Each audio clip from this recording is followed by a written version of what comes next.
നമസ്കാരം എല്ലാവർക്കും. PSC ഗേളിലേക്ക് സ്വാഗതം.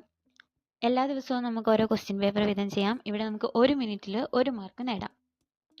ഇന്ന് നമ്മൾ പഠിക്കാൻ പോകുന്നത് ശിലകളെ കുറിച്ചിട്ടാണ്. 3 തരം ശിലകളെ കുറിച്ചിട്ടാണ് നമ്മുടെ സിലബസിൽ പറഞ്ഞിരിക്കുന്നത്. Igneous rock, sedimentary rock, metamorphic rocks. ആദ്യത്തേതാണ് ഇഗ്നിയസ് റോക്ക് അഥവാ ആഗ്നേയശില.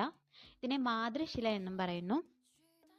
ഭൂവൽക്കത്തിലെ വിടവുകളിലൂടെയൊക്കെ മാഗ്മ തണുത്ത് ഉറഞ്ഞുണ്ടാവുന്ന ഒരു തരം ശിലകളെയാണ് ആഗ്നേയശില അഥവാ ഇഗ്നിയസ് റോക്സ് എന്ന് പറയുന്നത്. ഇതിന് എക്സാമ്പിൾ ആണ് ബസാൾട്ട്, ഗ്രാനൈറ്റ്, ഡോളമൈറ്റ് തുടങ്ങിയവയെല്ലാം. അടുത്തതാണ് സെഡിമെന്ററി റോക്സ്. ഈ ആഗ്നേയശില പൊടിഞ്ഞിട്ടാണ് സെഡിമെന്ററി ശില അഥവാ അവസാദ ശിലകൾ ഉണ്ടാകുന്നത്.